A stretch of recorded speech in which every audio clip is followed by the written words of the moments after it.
I'm back to explain the stuff that I went through for my first trimester. I am at 18 weeks today. So I'm gonna talk about some of the things that I went through. And of course, everybody is different, but I'm just giving my perspective because some people actually wanna know. First, I'm gonna start with the Baby Center app because that app literally tells you everything that you're going through. So it's called Baby Center app.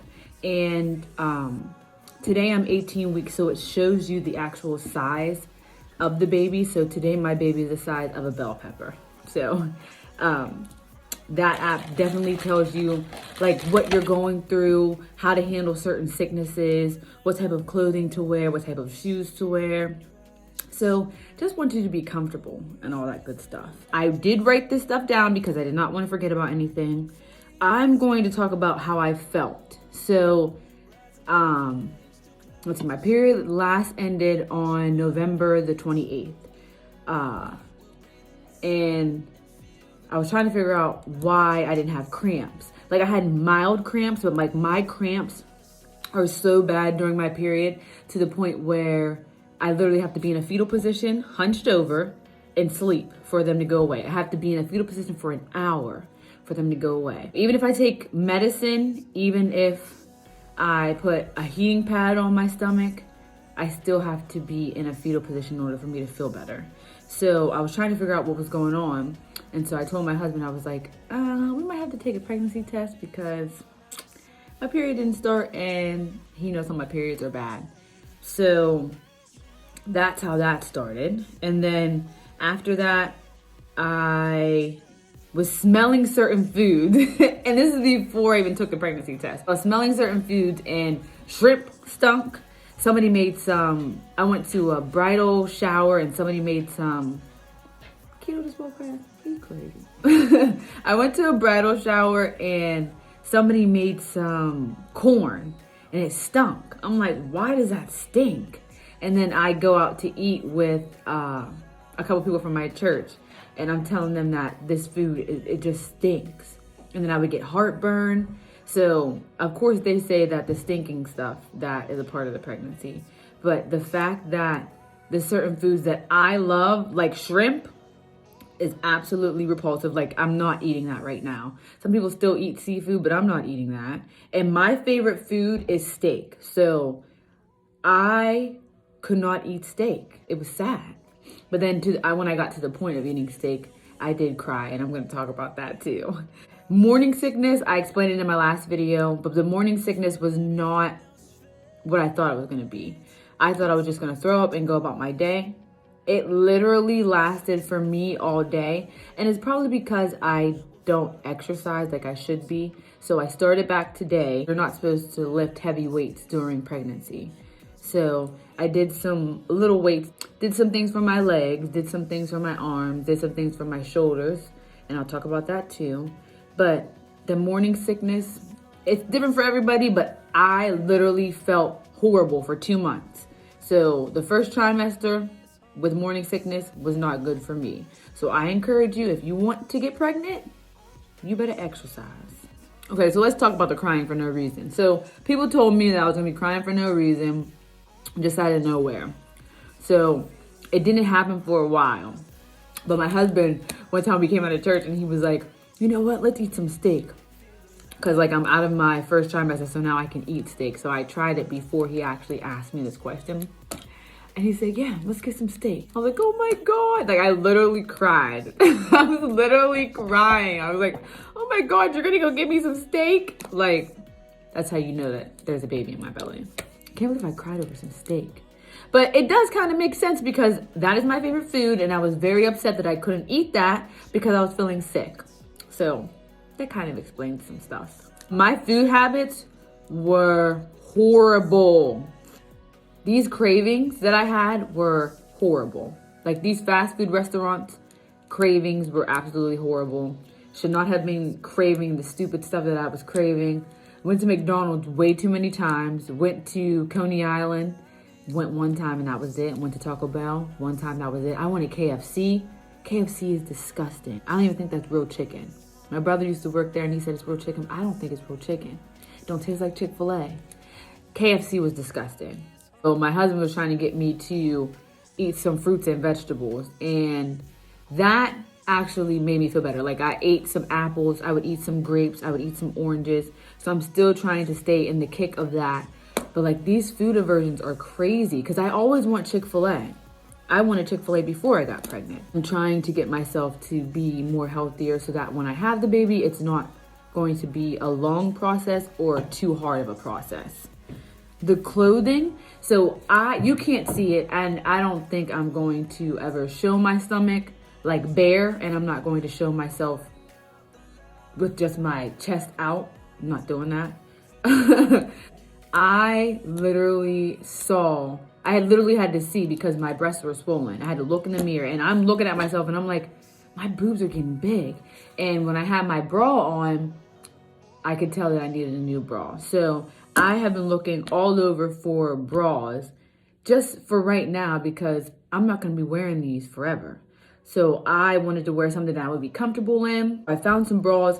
They are taxing for some bras, y'all. For one nursing bra, and I'm getting these now so that I have them now. So when the baby comes, you can just take it. I'll show you a little video or something in between here of what the actual bra is. So you could unstrap it and flap down the bra because I plan on breastfeeding and it's not all that extra work. Plus I'm going to do breast pumps too, so that will help.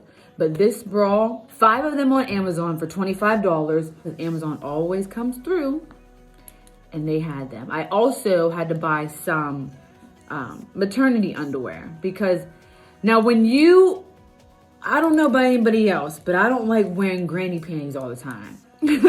So I had to buy some because you gotta let your vagina breathe. Now I did that. Might be TMI, but I don't care. If you wanna know, you wanna know. When you are pregnant and you don't let your vagina breathe, you are prone even more to yeast infections. I had a yeast infection one time just because I was taking my prenatal pills and all these other vitamins, so my hormones were changing. So I only had a yeast infection one time so far. But you wanna make sure that your vagina is breathing because that's disgusting. Sweating down there anyways is absolutely disgusting to me. And I know they say your vagina is not supposed to smell like pineapples and fruit and all that, but I don't like that. You need to let your vagina breathe, whether you're pregnant or not pregnant. That's a tip. Fatigue. I'm still tired. Even when I exercise, I'm kind of tired. So I try to make sure that I try to sleep well at night.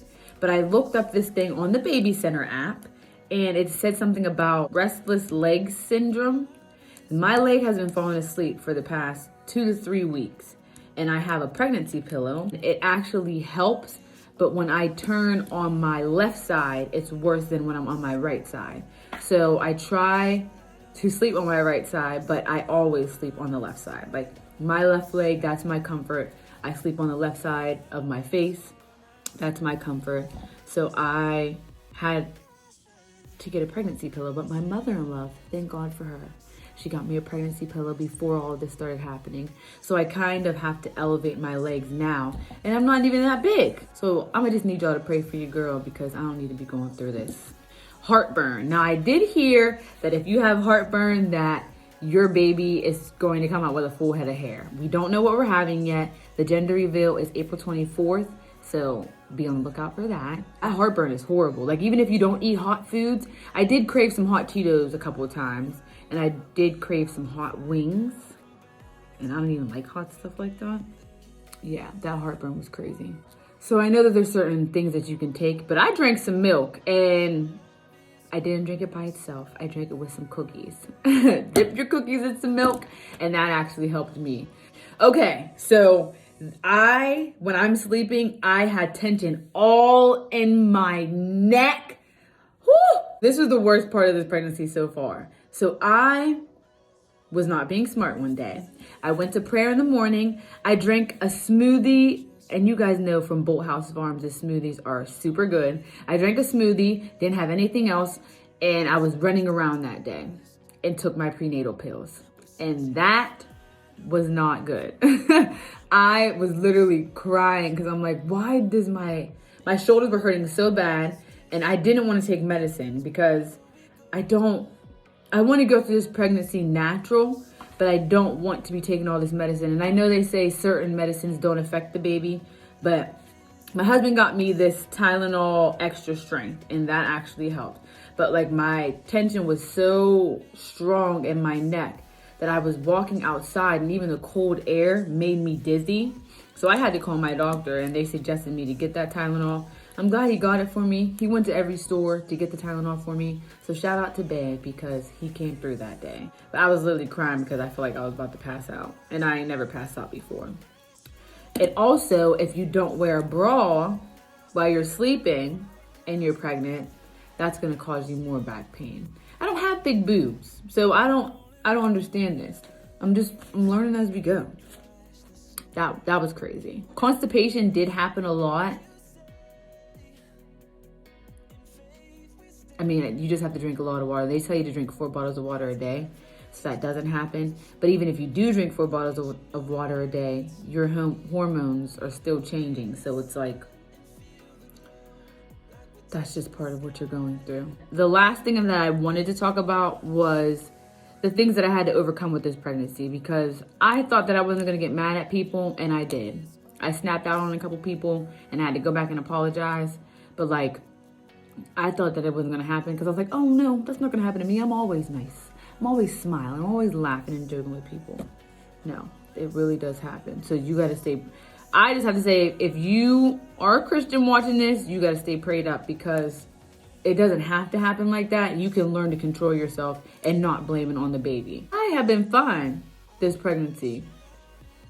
I haven't been too crazy, because I'm staying prayed up, because I want the Holy Ghost to help me through this pregnancy, even when I give birth to this baby, whether it be a boy, whether it be a girl. I want to have a healthy baby. I don't want to be stressing, none of that crazy stuff. I had to overcome some of that. And then in the beginning of the first trimester, I was so excited because, I mean, I've wanted a child for a while, but I didn't want to do it.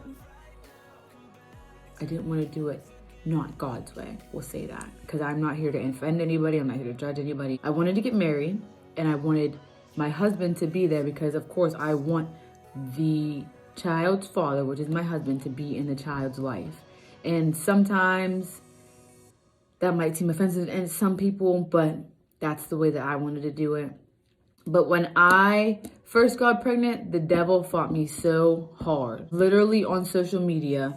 And I'm not even kidding. Literally every other day or every week, somebody would be having a miscarriage. And I'm like, why? And the Holy Ghost had to let me know that if I believe that he's on the inside of me, nothing can happen to this baby. And this is just me being transparent. I literally thought something was gonna happen to me. I literally thought that I wasn't gonna make it through the pregnancy. I literally thought all these stupid negative things that you shouldn't be thinking about when you should be happy. I just want to encourage anybody. There are certain things that happen for a reason, and I can't speak on a miscarriage because I don't know what it's like to go through that.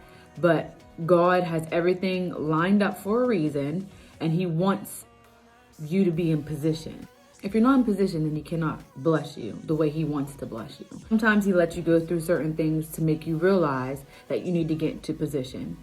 And that's just the truth. That's just me being transparent. I just wanted to talk about that. But I had to remember too that God didn't give us a spirit of fear. So why am I fearful about what's going to happen? I put things in my mind before they even happen, and they don't even happen yet. Don't put something into your mind before it even happens. And I'm not saying that it will happen, but don't put it into your mind expecting it to happen or thinking that it's going to happen, because God doesn't want anything bad to happen to us.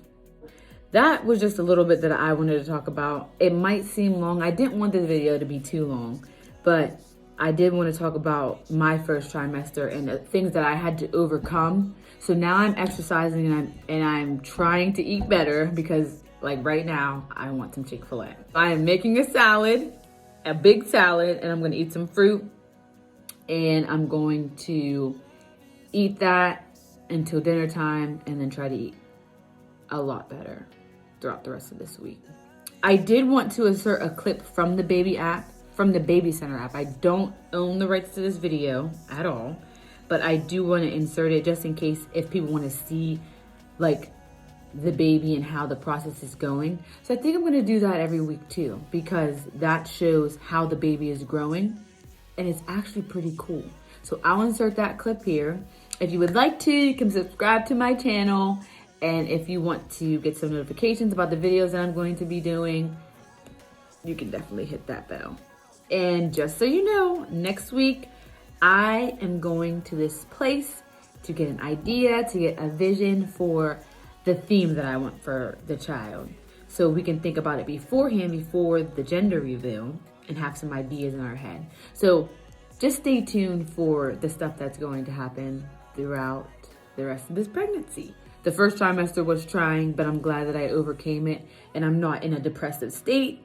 I am still Nessa, excited Nessa, and motivational Nessa. And yeah, so that's all. So just look at this cute little, oh my God, I cannot talk. Let's look at this cute little video of how my baby is growing and what the size of the baby is and how the baby is inside my belly right now.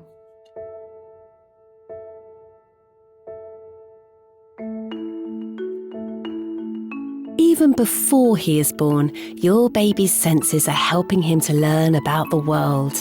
And he's learning about you too. What he hears, tastes and smells during your pregnancy can help him to recognize you from the moment you first meet. It all begins very early on. At 9 weeks and still only the size of a grape, your baby's sensory organs, such as his nose, eyes and ears, are already developing. By 10 weeks, his taste buds are forming. As he grows, he'll begin to taste the foods you eat through the amniotic fluid that surrounds him. Eating healthy foods while you're pregnant can help him have a taste for them later on. It's thought that amniotic fluid plays an important role in bonding too. It has a unique smell that will be similar to your breast milk. It's a familiar smell to your baby and one he will respond to after he's born. Although your baby's eyes are developing, he won't see very well as a newborn. It will take him a few weeks to remember what you look like. But he already knows the sound of your voice. He'll recognise your partner's voice and siblings too if he has them. From about halfway through your pregnancy, he can hear you talking and listen to the reassuring beat of your heart. Those familiar sounds will help him to form an attachment to you as you hold him and talk to him in the hours and days after you have given birth.